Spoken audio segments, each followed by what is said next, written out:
নবী সাল্লাল্লাহু আলাইহি সাল্লাম বলেছেন, মান গাশশা ফালাইসা মিন্না, যে ধোঁকা দেয়, যে প্রতারণা করে, যে দুই নম্বরই করে, যে চিটারি করে, সে আমার উম্মত নয়। আপনার দাড়ি অনেক লম্বা হতে পারে, আপনার দাড়ি সাদা হতে পারে, আপনি মেহেদি লাগাতে পারেন, আপনার টুপি অনেক লম্বা হতে পারে, আপনার পাগড়ি 7 হাত হতে পারে, আপনার জুব্বা অনেক লম্বা হতে পারে, আপনি হজ করতে পারেন, আপনি উমরা করতে পারেন, আপনি মসজিদের সভাপতি হতে পারেন, সেক্রেটারি হতে পারেন, ইমাম সাহেব হতে পারেন, আলেম সাহেব হতে পারেন, আপনি মসজিদের অনেক সামনের কাতারে মুসল্লি হতে পারেন। আপনি যেই হন না কেন, যত বড় টুপি লাগেন না কেন, আল্লাহর খাতায় আপনি চিটার, আল্লাহর খাতায় আপনি প্রতারক, আপনি ভণ্ড, আপনি 2 নম্বর মানুষ।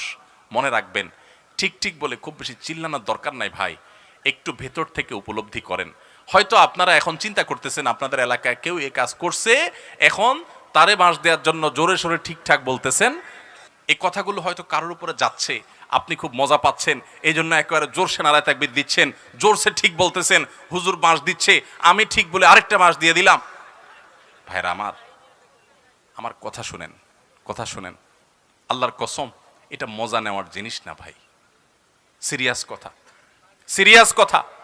হয়তো কেউ করছে, আপনি হয়তো অন্যভাবে করছেন, আপনি ঠিক ঠিক চিল্লায়েন না। ঠিক ঠিক চিল্লানোর চাইতে বড় জিনিস হলো উপলব্ধি করেন, কখনো অসৎ উপায় অবলম্বন করে 1টি টাকাও কামাবেন না।